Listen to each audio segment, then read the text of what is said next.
भारत में तमाम ऐसे मामले हैं जिनको लेकर जेल में बंद कैदी लंबे समय तक इसकी प्रतीक्षा में रहते हैं कि उन्हें कब तक न्याय मिलेगा। इस बीच उनके रोजमर्रा का जो जीवन है वह काफी प्रभावित और विचलित करने वाला होता है। बहुत से कैदी मानसिक रूप से असामान्य हो जाते हैं। ऐसे में तमाम जगहों पर जेल प्रशासन की ओर से कैदियों को एक सकारात्मक परिवेश देने और उन्हें सजा मिलने के बाद सुधारने का मौका दिया जाता है। इसी कड़ी में देहरादून के सिद्धोवाला जेल में बंद कैदियों के लिए भी जेल प्रशासन ने काफी सकारात्मक रुख अपनाया है। यहाँ पर हर तरह के कैदी निवास कर रहे हैं। सभी प्रकार के कैदियों को मानसिक रूप से स्वस्थ रखने और उन्हें सुधारने का एक अच्छा मौका देने का प्रयास जेल प्रशासन के ऊपर होता है। जेल के कर्मचारी इस प्रयास में रहते हैं कि जिस उद्देश्य से वहां पर कैदी आए हैं उसे पूरी तरह से पूरा किया जा सके। अब इसी कॉन्सेप्ट पर देहरादून जेल के अधिकारी काम कर रहे हैं। आपने आमतौर पर देखा होगा कि जेल में बंद बहुत से बंदियों के हुनर को पहचानते हुए जेल प्रशासन उन्हें उनके हुनर के मुताबिक काम देता है। बहुत से कैदी कालीन बनाते हैं। लकड़ी की डिजाइनर कुर्सी, अलमारी, बेड, सोफा आदि सामान कैदियों द्वारा तैयार किए जाते हैं।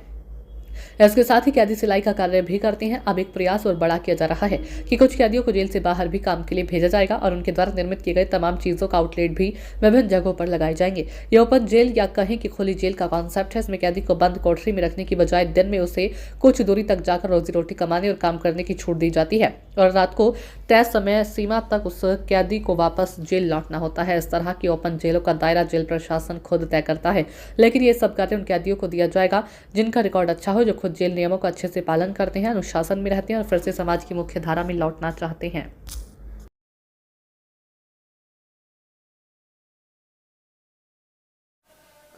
उद्देश्य यही है कि हम अधिकतम बंदियों को उत्पादक श्रम में नियोजित करें। वो यहाँ एक हुनर सीखे जब तक वो जेल में है। रेवेन्यू अपने अपने परिवार के लिए, आजीविका के लिए कुछ अपना धन अर्जित करें और जब बाहर जाए तो उसके पास एक आजीविका का साधन हो। इसके तहत यहाँ पे फर्नीचर निर्माण बड़े लार्ज स्केल पे चल रहा है।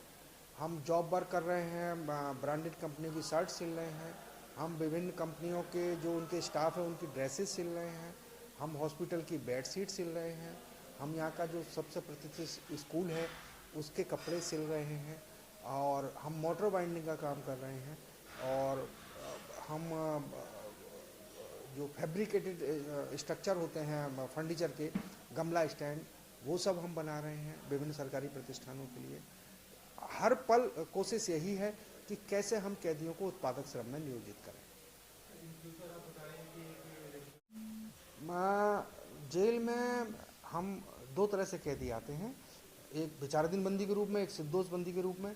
विचाराधीन बंदी के रूप में अंडर ट्रायल जब प्रिजनर आता है जिसका कोर्ट में केस विचारण में होता है, और दूसरे कन्विक्ट जिनको कोर्ट द्वारा सज़ा निर्धारित की जाती है।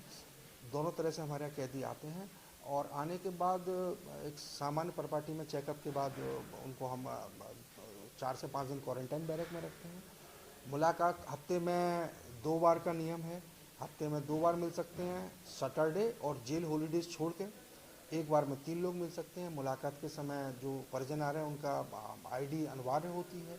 इसके अलावा आप पीसीओ सुविधा का लाभ लेना चाहते हैं तो उसके कुछ नियम हैं। पोस्टपेड कनेक्शन होना चाहिए, अगर प्रीपेड कनेक्शन है तो वेरीफाइड बाई पुलिस होना चाहिए, और एक एफिडेविट 10 रुपये के स्टाम्प पर नोटरी करा के देना होता है।